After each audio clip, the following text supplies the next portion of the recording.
Estamos en el capítulo 9 de los Hechos de los Apóstoles. Como decía, aquí estamos en un punto muy importante en la historia de la Iglesia primitiva, porque recordemos que de momento el grupo, digamos, de los cristianos pues es relativamente poco. Estamos todavía al comienzo, es decir, ¿en qué época, en qué año tuvo lugar la conversión de Saulo? Pues no se sabe con seguridad, pero teniendo en cuenta una serie de circunstancias, diríamos que la conversión de San Pablo seguramente sería alrededor del año 36, es decir, entre el año 34 y el año 36, pero lo más seguro es el año 36. ¿Y cómo se llega a la conclusión de que debía ser más o menos este año? Pues porque si recordamos, por ejemplo, lo que ocurre cuando los judíos, el Sanedrín quiere dar muerte a Jesús, recordemos que para poder conseguir la sentencia de muerte tuvieron que ir a la autoridad romana. Sin embargo, fijémonos que Santiago, cuando muere San Esteban, no van a la autoridad romana. Y San Pablo se nos decía que perseguía a los cristianos, que se metía por las casas, etcétera, etcétera. Todo esto indica que hay, podríamos decir, como un vacío en la autoridad romana. Y claro, se piensa que generalmente esto debía haber sido entre el espacio que pasó entre que se marchó Pilatos y que viene su sucesor, Albino. Y sabemos que su sucesor, Albino, vino el año 36. Entonces, en este tiempo, más o menos, debió ser la conversión de San Pablo y todo ese tiempo de persecución contra los cristianos. Fijemos además en otra cosa, el relato de la conversión de San Pablo es tan importante que se nos narra 3 veces en los Hechos de los Apóstoles.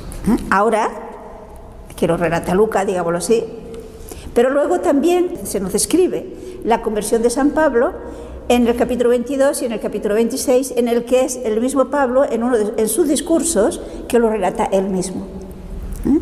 Lo cual nos indica lo importante que fue este hecho.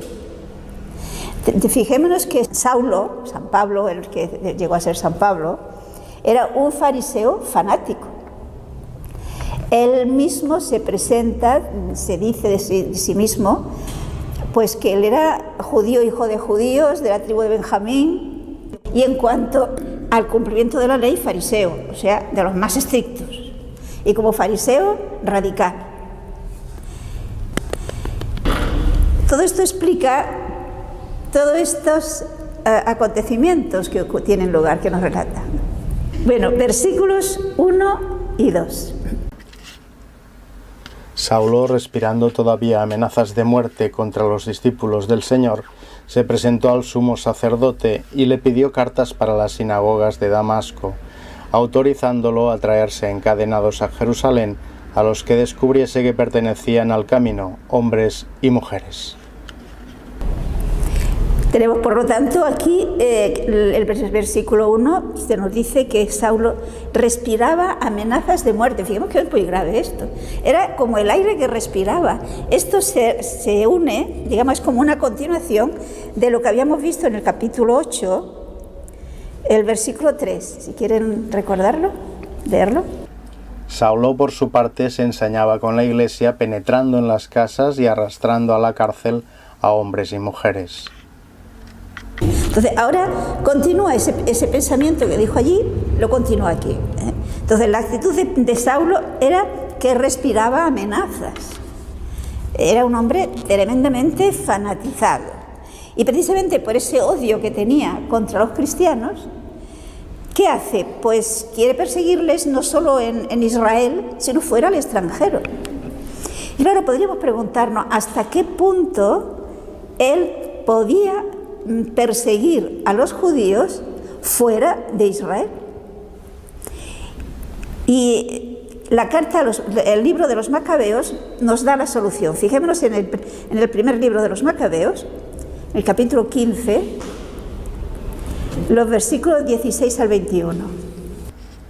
Lucio, cónsul de los romanos, saluda al rey Ptolomeo.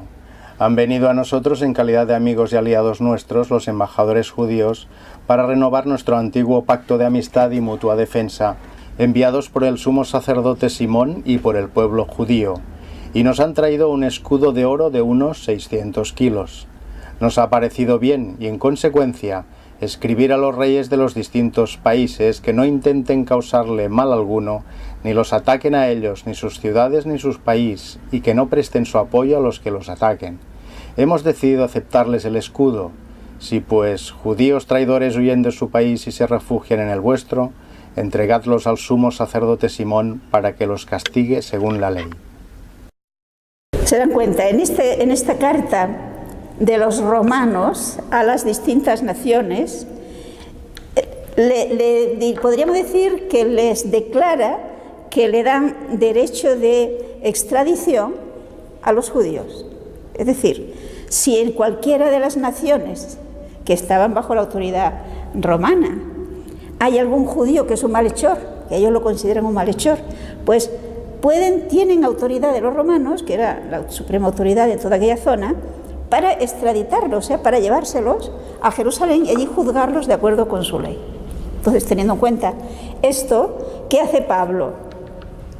Pide carta de recomendación al sacerdote de Jerusalén, o sea, a la autoridad religiosa de Jerusalén, para ir a las sinagogas de Damasco, o sea, de Siria, y allí, cuantos encuentre que siguen este mensaje de Jesucristo, este camino, dirá el texto original, traerlos para juzgarlos. Y entonces, en su odio contra los cristianos, no se conforma con perseguir a los cristianos que hay en Israel, en sus cercanías, sino que se va también a buscarlos fuera. Claro, podríamos preguntarnos, ¿y cómo es que había cristianos en Damasco? Porque hasta ahora no nos consta que hubieran ido nadie a predicar allí. Pero generalmente se piensa, y yo pienso que con mucha razón, recordemos que el día de Pentecostés había judíos venidos de distintos sitios, y que entre esos judíos venidos de distintos sitios se bautizaron unas 3.000 personas. Por lo tanto, sería muy normal, muy lógico que también vinieran algunos, hubieran estado en Jerusalén algunos de Damasco, al fin no estaban tampoco tan lejos. Y llegados a Damasco, igualmente anunciaron el Evangelio. Pero fijémonos que de momento en Damasco no hay una comunidad cristiana. Las cartas van dirigidas para las autoridades de las sinagogas.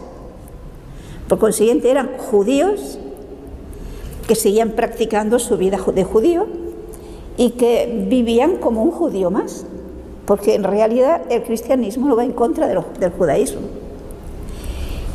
Y a esas sinagogas es a quienes van dirigidas las cartas que recibe San Pablo de la autoridad religiosa de Jerusalén. Es interesante el hecho de que se diga que se persigue a quienes siguen este camino.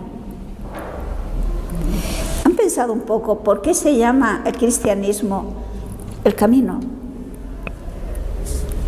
Fijémonos que el camino significa movimiento, ¿no?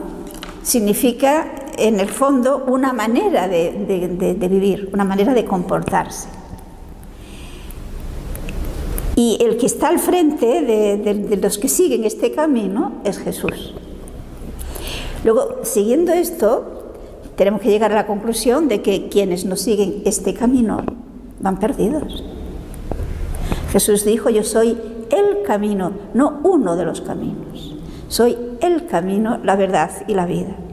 Luego, quienes no siguen, repito, ese camino, pues va fuera de camino. Van perdidos. En los Hechos de los Apóstoles y en otros textos se presenta el cristianismo como un camino. Por lo tanto, una manera de actuar, un lugar, digámoslo así, un lugar por donde vamos, pero evidentemente no se trata de lugar, espacio, sino de conducta de la persona. Bueno, seguimos, versículos 3 al 5. Mientras caminaba, cuando ya estaba cerca de Damasco, de repente una luz celestial lo envolvió con su resplandor. Cayó a tierra y oyó una voz que le decía: «Saúl, Saúl, ¿por qué me persigues?». Dijo él: «¿Quién eres, Señor?». Respondió: «Soy Jesús, a quien tú persigues». Observemos que nos dice que cuando ya estaban cerca de Damasco, en el capítulo 22 se nos dice más o menos a qué hora era. Vamos a leerlo, capítulo 22, el versículo 6. Pero yendo de camino cerca ya de Damasco, hacia mediodía, de repente una gran luz del cielo me envolvió con su resplandor. Por lo tanto, ya van camino de Damasco, ya están cerca de Damasco, es más o menos el mediodía, cuando derriba esa luz potente, derriba a Saulo y a los demás. Tenemos otros textos que se nos habla, ¿no? Pero, por ejemplo, fíjense en el capítulo 26, recuerden que el relato lo tenemos en el 9, el 22 y el 26. Pues leemos en el 26 el capítulo 14. Caímos todos nosotros por tierra y yo oí una voz que me decía en hebreo: «Saúl, Saúl, ¿por qué me persigues? Duro es para ti dar coces contra el aguijón». Por lo tanto, no solo cayó, fue derribado Saulo, también todos los que le acompañaban. Yo pienso que los que le acompañaban participarían de los mismos sentimientos de San Pablo.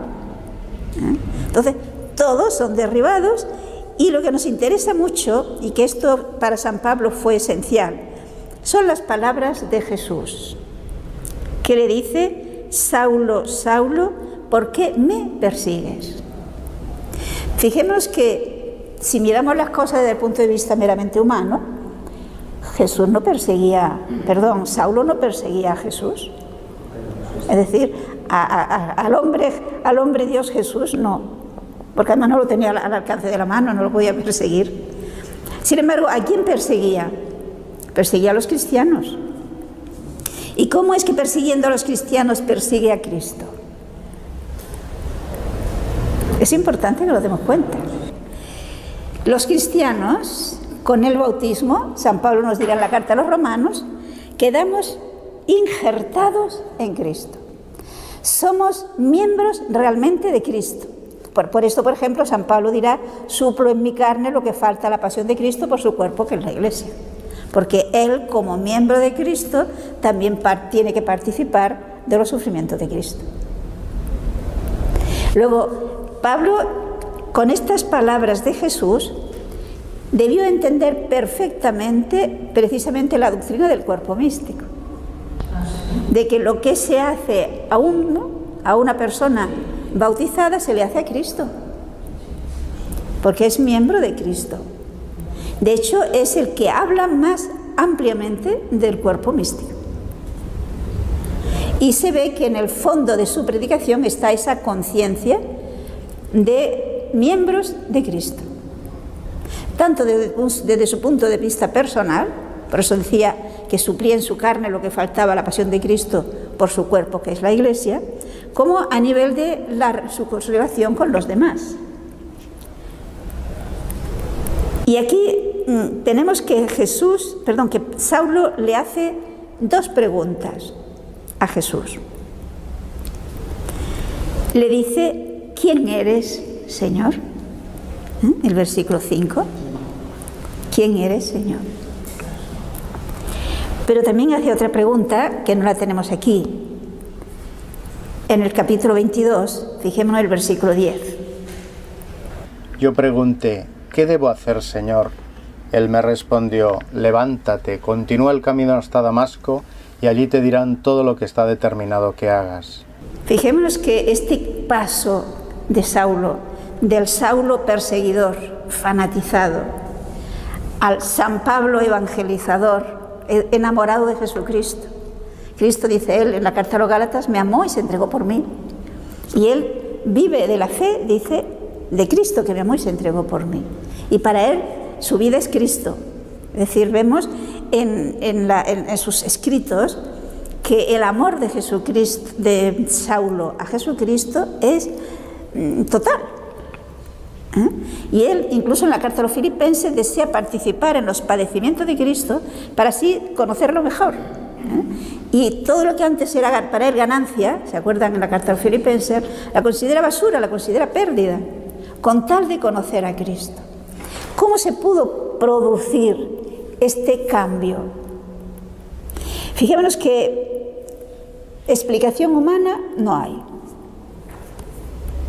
No hay un proceso de razonamiento progresivo que llega a unas conclusiones. No. Él va fanatizado y es de ahora al minuto siguiente, podríamos decir, que Saulo cambia.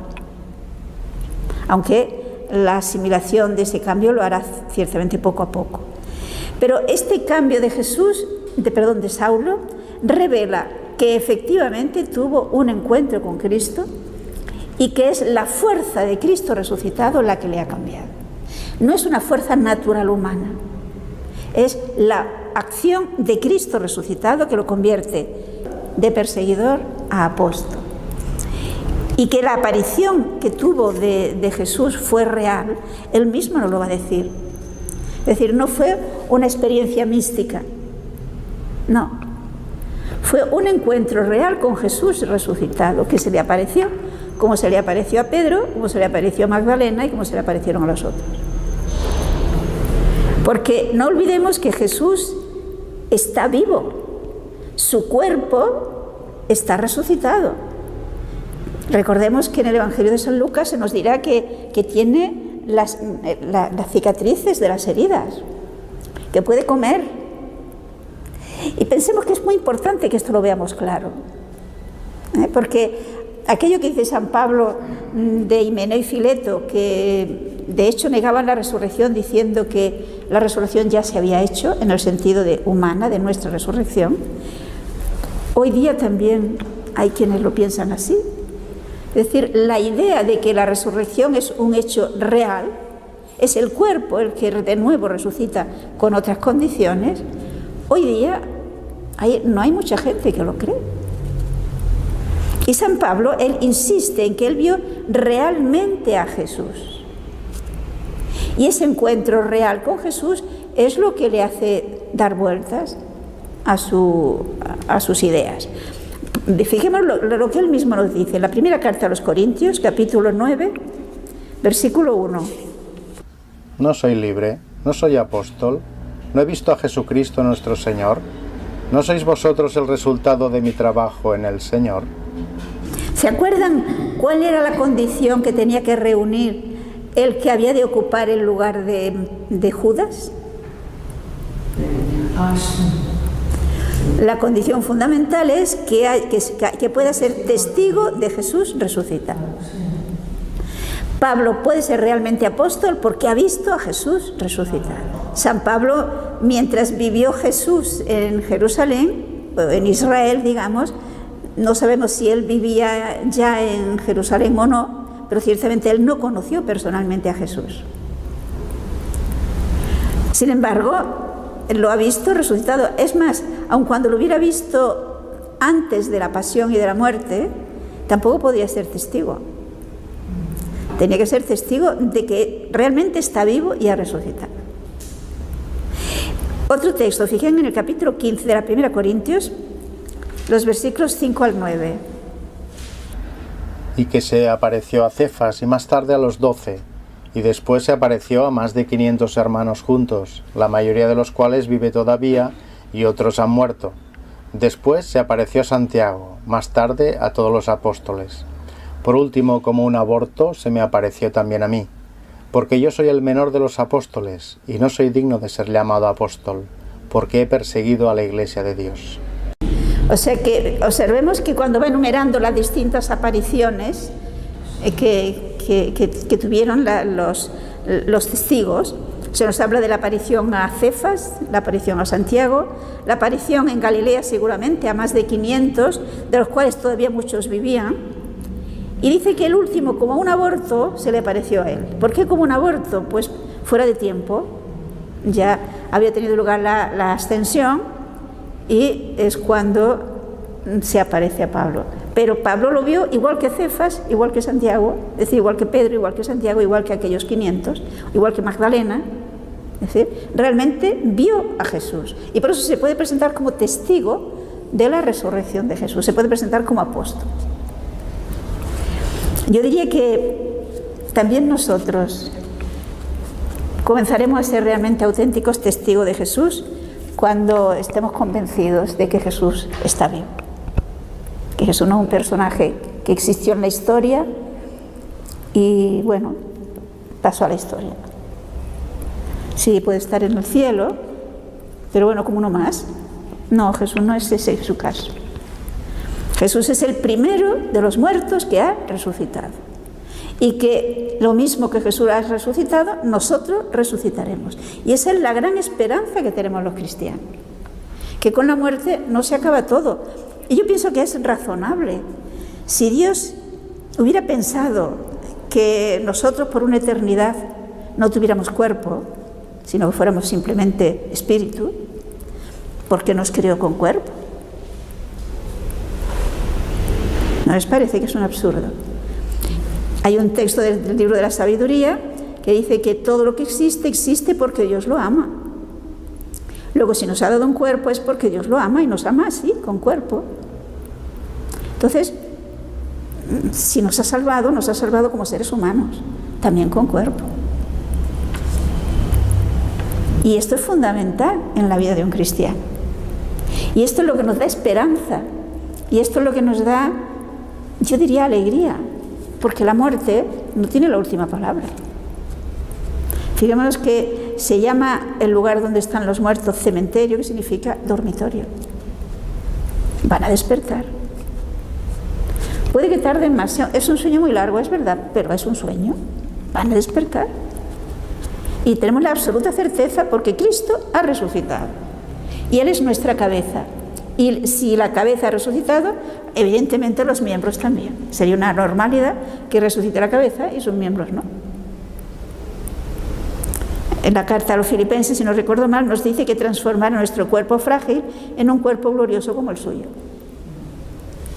Luego es una verdad básica, fundamental, tan importante que fijémonos que lo estamos celebrando durante 50 días. Ese hecho de la resurrección. Bien, pues seguimos, capítulo 9, versículo 6. Pero levántate, entra en la ciudad y allí se te dirá lo que tienes que hacer. Fijémonos una cosa, ¿por qué le dice levántate, entra en la ciudad y allí se te dirá lo que tienes que hacer? ¿Por qué no se lo dijo a Jesús? Mira, lo que tienes que hacer es esto, ¿no? Levántate, ve a la ciudad y allí te lo dirán. Fijémonos que esto nos muestra algo que es muy importante. Recordemos que Jesús nos dirá que Dios resiste a los soberbios y da su gracia a los humildes. Que el que se ensalza será humillado y el que se humilla será ensalzado. Es decir, la humildad es esencial a la vida del cristiano. Y por lo tanto, el orgulloso Saulo, que es un hombre culto, no olvidemos que él ha estudiado en Jerusalén a los pies del gran rabino Gamaliel, esto lo dirá él mismo.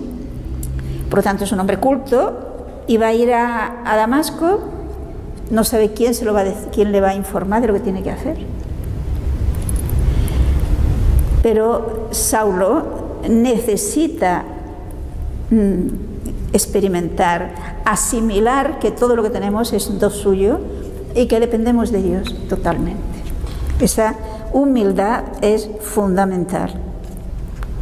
Entonces, en nombre de Jesús se lo dirá Ananías, como veremos más adelante. Bueno, quizás tendríamos que pensar, ¿y los que le acompañaron oyeron lo que Jesús les decía?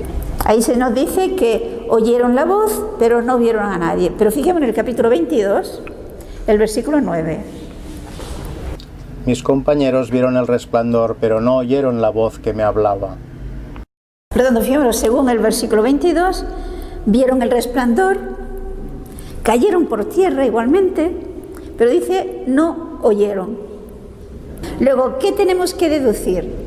Que oirían, pero no entendieron. Ellos sabían que Saulo estaba hablando con alguien, pero ellos no entendieron, por lo tanto no lo oyeron.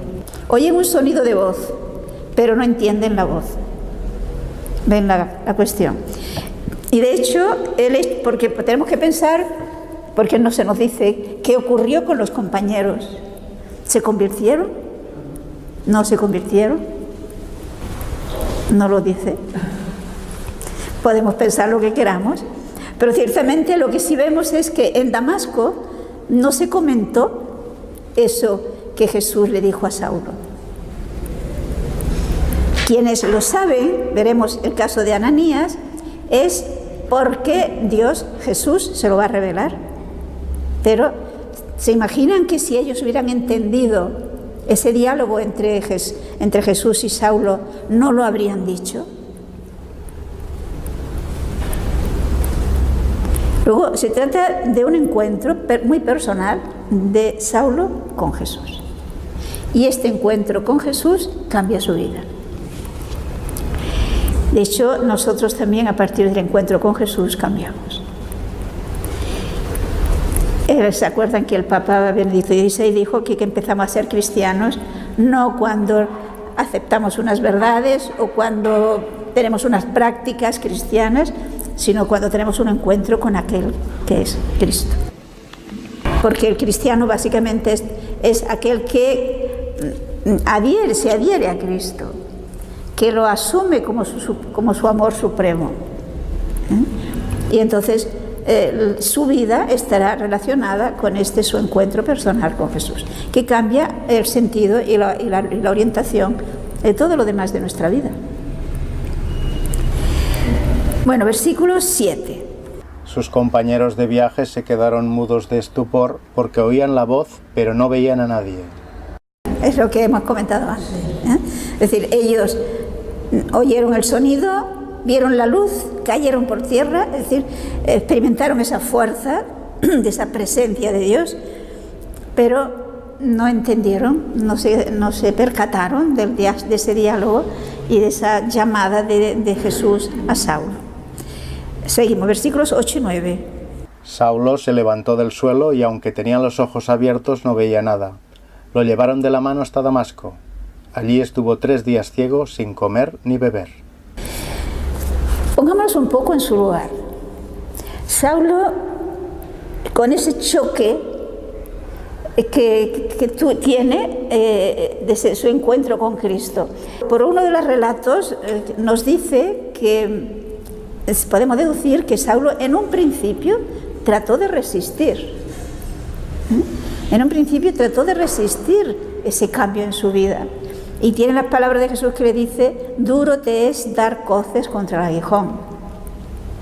Es decir, era tan claro, tan convincente, que ese cambio de su ser, pues evidentemente tuvo que ser muy duro para él.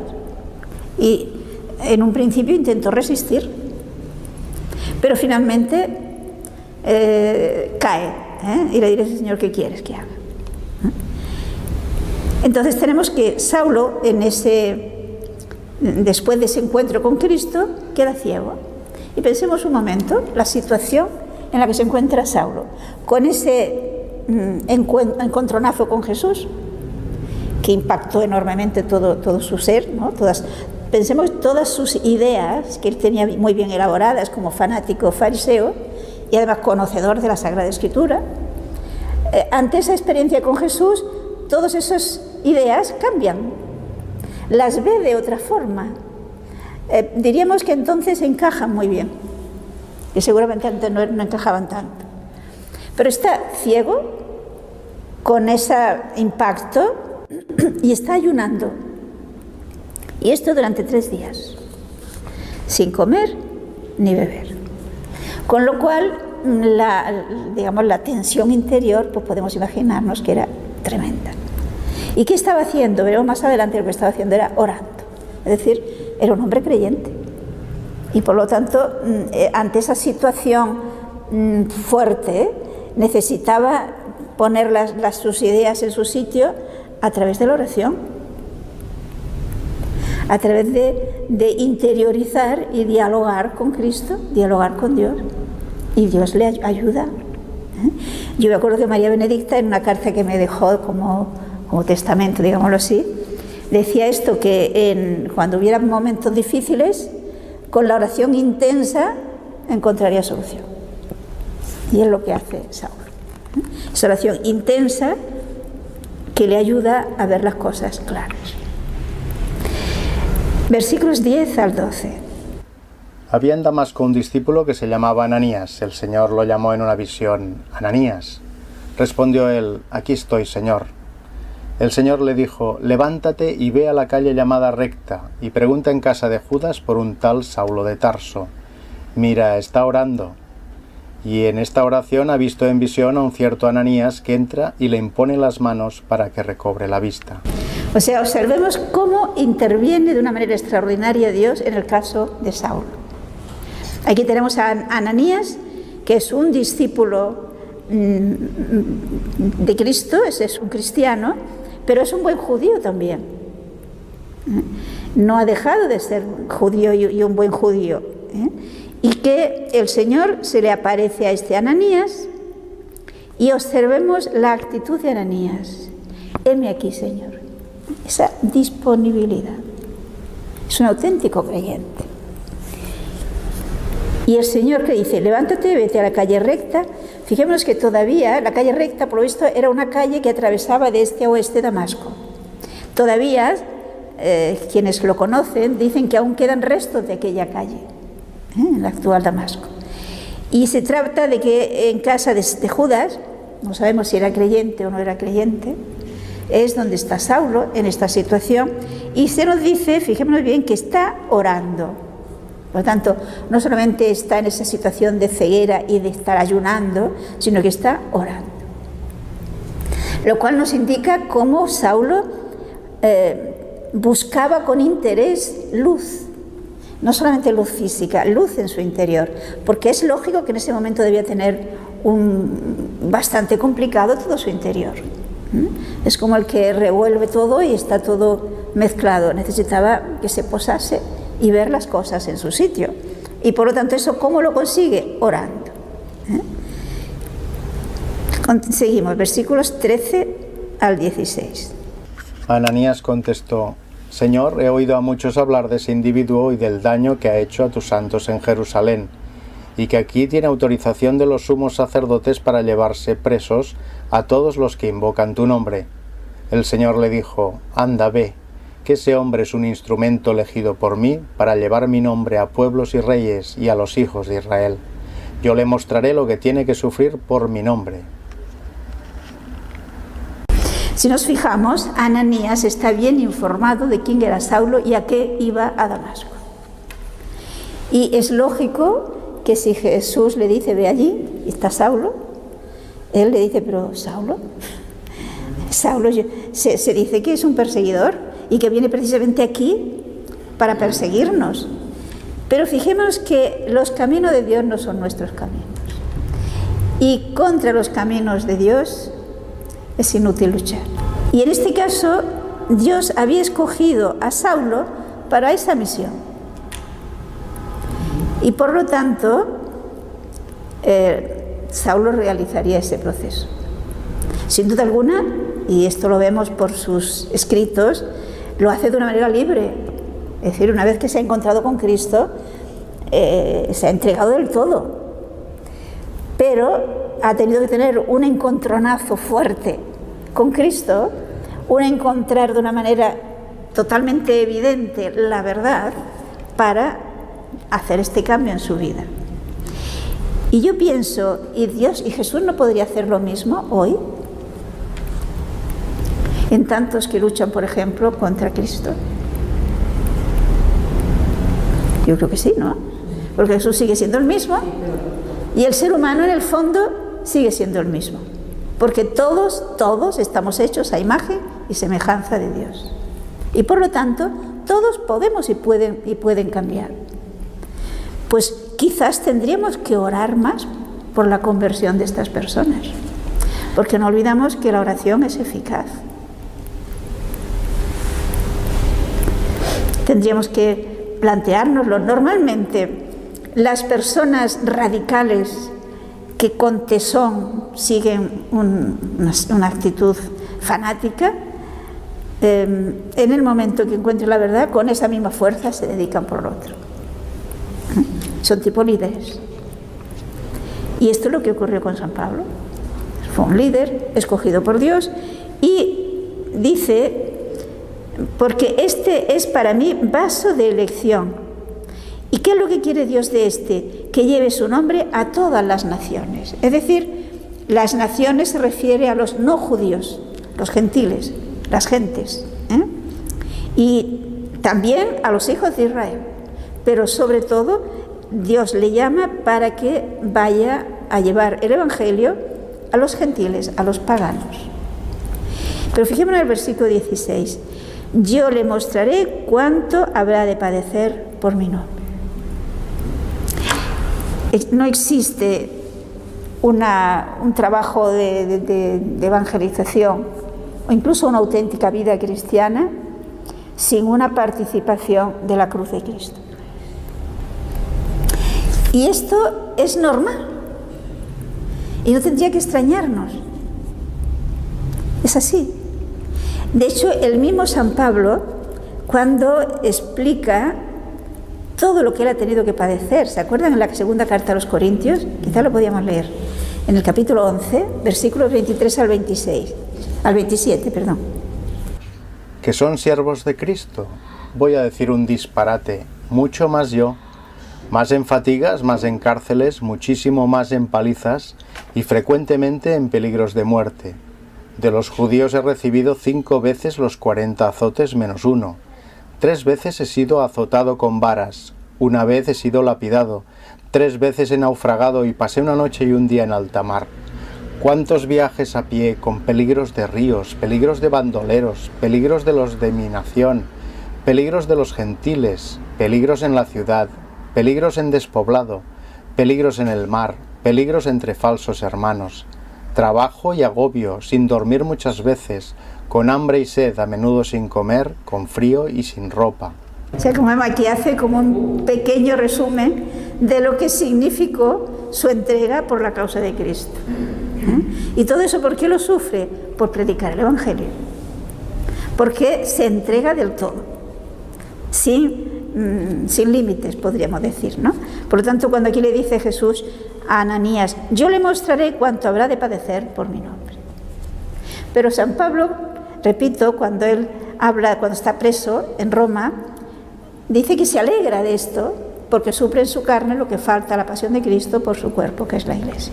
Es decir, tenemos que darnos cuenta que el sufrimiento, en sus distintas facetas, es normal. Es normal mientras estamos aquí. En la eternidad ya no habrá sufrimiento. Pero ese sufrimiento sirve para identificarnos más con Cristo, para irnos transformando en Cristo y también para crecer desde el punto de vista humano, para saber ser más comprensivos. Pero sobre todo es una manera de participar en la redención. En la redención, es decir, en la aplicación de la redención de Cristo. Por lo tanto, el sufrimiento para el cristiano no es negativo, es muy positivo. Bueno, seguimos, 17 y 18. Salió Ananías, entró en la casa, le impuso las manos y dijo: Hermano Saulo, el Señor Jesús, que se te apareció cuando venías por el camino, me ha enviado para que recobres la vista y seas lleno de Espíritu Santo. Inmediatamente se le cayeron de los ojos una especie de escamas y recobró la vista. Se levantó y fue bautizado. O sea, aquí tenemos la misión de Ananías. Ananías entra en la casa de Judas, donde está Saulo, y fijaos que ella le llama hermano Saulo.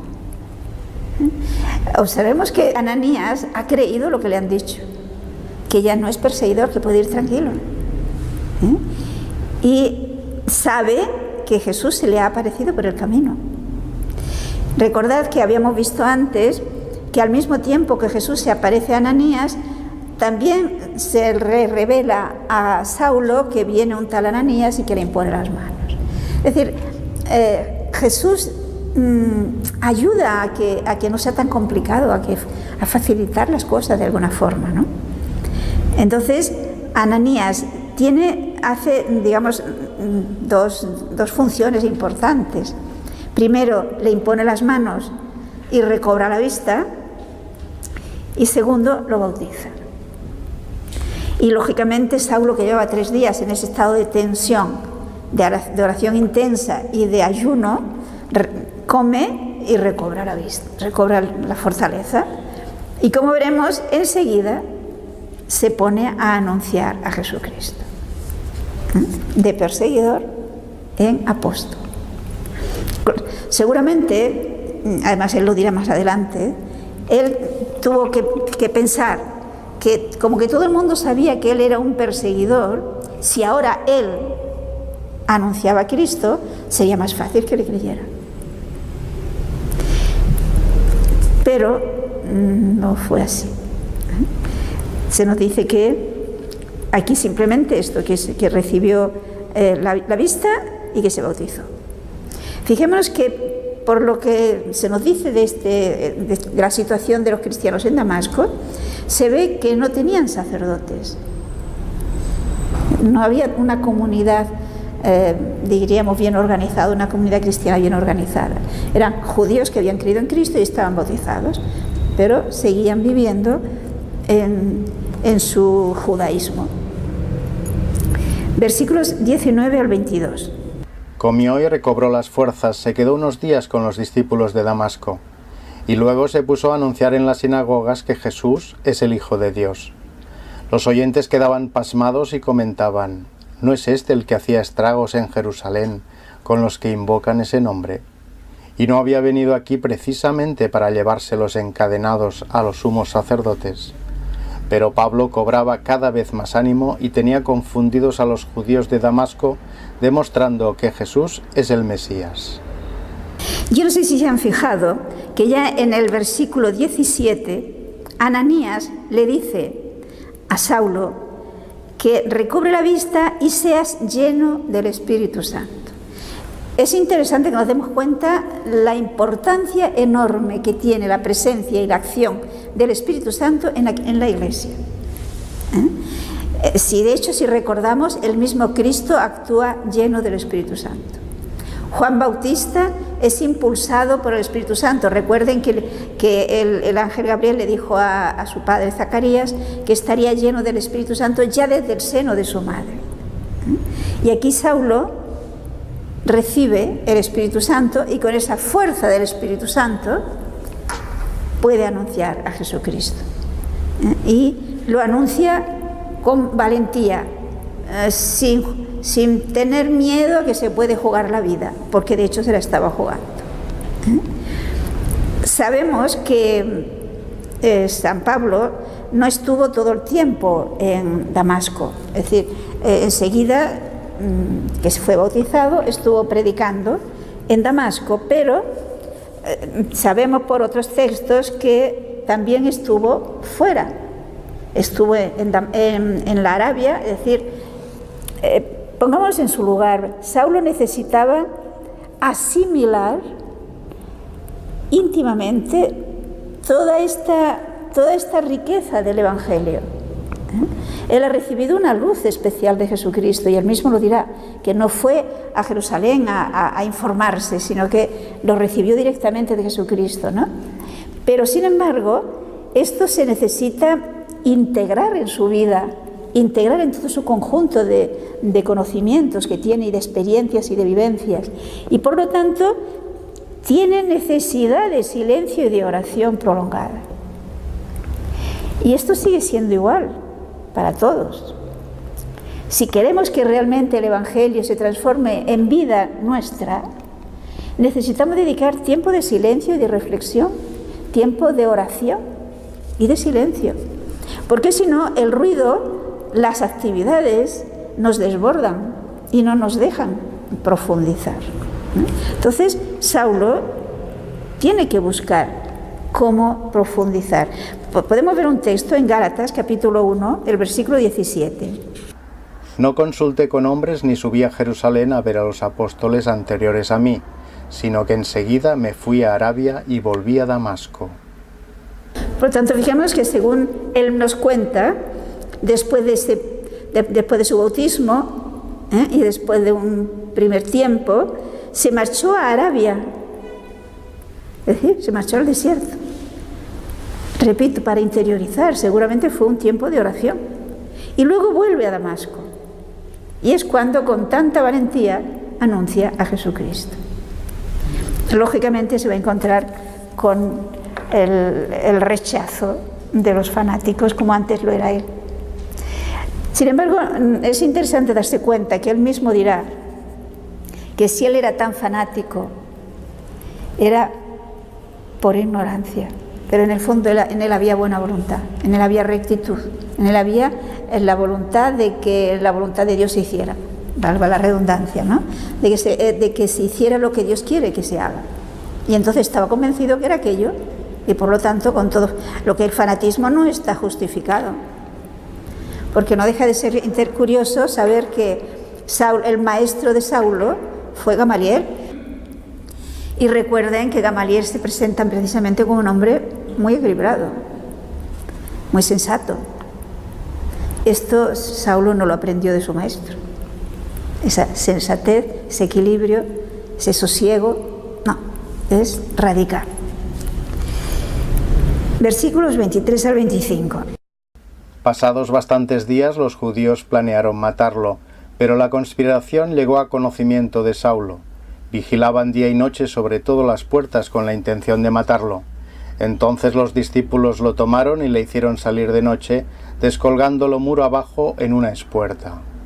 O sea, se produce lo que lógicamente se tenía que producir, el enfrentamiento. Y lo mismo que hizo él con Esteban, no tenía argumentos, pues hay que matarlo. Pues lo mismo deciden aquí con San Pablo, hay que matarlo. Entonces Pablo se entera y los discípulos pues lo ayudan bajándolo por la muralla en una espuerta.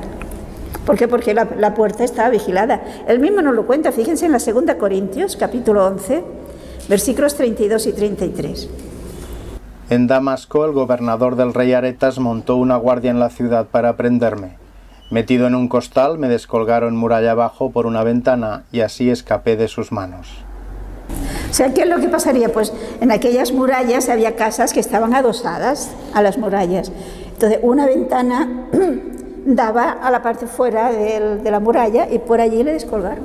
Y así salva la vida, porque por la puerta no podía pasar. Lo tenían bloqueado, diríamoslo así, para que no se les escapara.